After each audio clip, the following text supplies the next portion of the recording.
Please welcome Lanigan with us today. She is a naturopathic doctor. And we want to talk about a topic that is close to so many of our viewers' hearts, fertility. Yes. So many people trying to go down that road, and there are a lot of things you can think about whether you are there right now or you're planning on being there a few months later, things that you can eat and do now to help your body get ready. That's it. You want to start now is the biggest thing. And lately, Tracy, I've been noticing that a lot of women coming into the clinic to see me have no idea about their cycle, so they don't know when they're ovulating. So I just want to talk about that for a quick second first. So most women will ovulate about halfway through their cycle. And so, but it's going to be different for each woman. And so women ask me all the time, how do I know? How do I know when I'm ovulating? So they have a couple easy things you can do at home. So first things first, you can take your temperature. So your oral temperature is one way, also your axillary, so in your armpit. Take your temperature that way. You'll get a little spike in your temperature when you're ovulating. So this is a good time. That's when the baby making wants to happen. If you're trying to get pregnant, that's when you got to capitalize on that.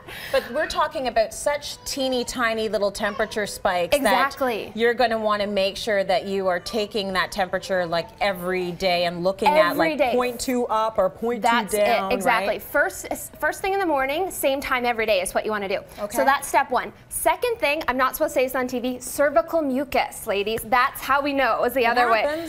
Yeah, I know. One of the faux pas about what you probably don't say on TV, cervical mucus. So when your cervical mucus is changing, and it looks a bit like an egg white, it's clear, it's stretchy, you're ovulating. Baby making, that's when you want it to happen. Okay, all right, good stuff. So you also say if you are looking, so many of us have irregular cycles, if you are looking to figure out what day you are in your cycle, day one is the first day of your period? First day of your period. So start getting into the baby making mode around day 13 on average for most women. Yeah. Okay. Yeah. All right. And then the other way, let's say you have no idea what's going on, you can get ovulation strips. So a little strip that you pee on, and then that'll kind of give you an indication as well. Okay, and good so, stuff. Yeah, bottom line, you're trying to get pregnant, you want to baby make when you're ovulating. You got to do it while you're ovulating. You got to do it. Okay, that's the first step of getting pregnant. Okay, wonderful. So I want to talk about the foods that will help you get pregnant. Okay, so first things first, protein. You need to have a protein source with every meal.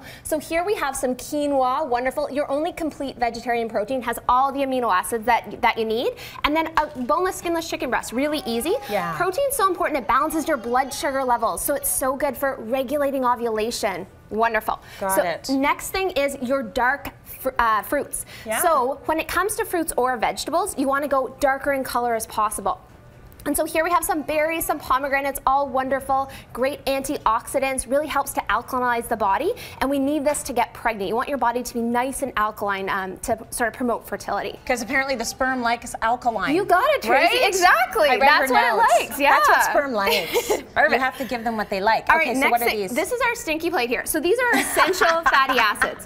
So we have here sardines. Fish are a wonderful source of essential fatty acids. So salmon, mackerel, herring, anchovies, sardines. Anchovy sardines are actually the best. They have the highest levels of omega-3. You need omega-3 for men, especially helps with circulation down there. And so, which is so important for— Where does she mean? So it's going to help with prostate health, it's going to help with sperm health, and then just generally speaking for women and men alike, it's so important to get your essential fatty acids. You want to build those up before you get pregnant because they help with baby's brain development and many other things, heart development. So essential fatty acids. Your fish are great. Small fish, lower levels of toxins build up in small fish, so anchovies, sardines are wonderful.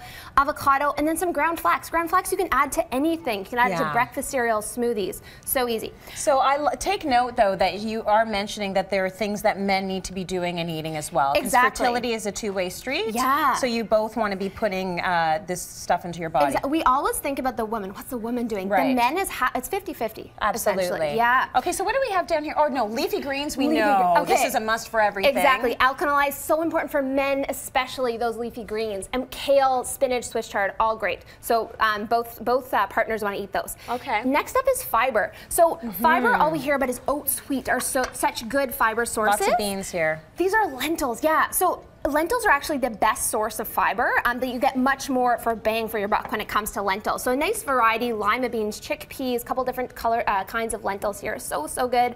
And fiber is important because it binds all that junk we don't want in our body. Binds the extra hormones, binds the cholesterol, that type of thing, which is so important for fertility. I'm slightly surprised to see the big slab of red meat I know, in the middle of our table.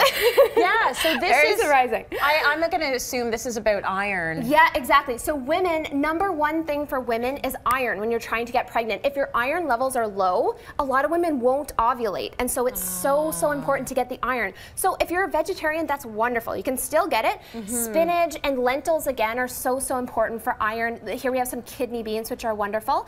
But if you do eat meat, red meat, such as like a lean cut of beef, is so good. So bottom line, iron for women. And then last things here is zinc. So men, the most important nutrient that men need is zinc. And this is helpful for balancing testosterone, so good for sperm development and sperm health. And one of the highest foods that contain zinc is oysters. So oysters are so good. That's good. Also, pumpkin seeds and sesame seeds are so wonderful for zinc. So bottom line, you want to eat a balanced diet, all of these things, and then women, iron, men, zinc. Okay, great stuff. Later on, we're going to talk about what you need to be doing with your body workout-wise. You should work out and get fit if you want to have the baby. So let's go to break. We've got more coming up. Thanks, Ashley.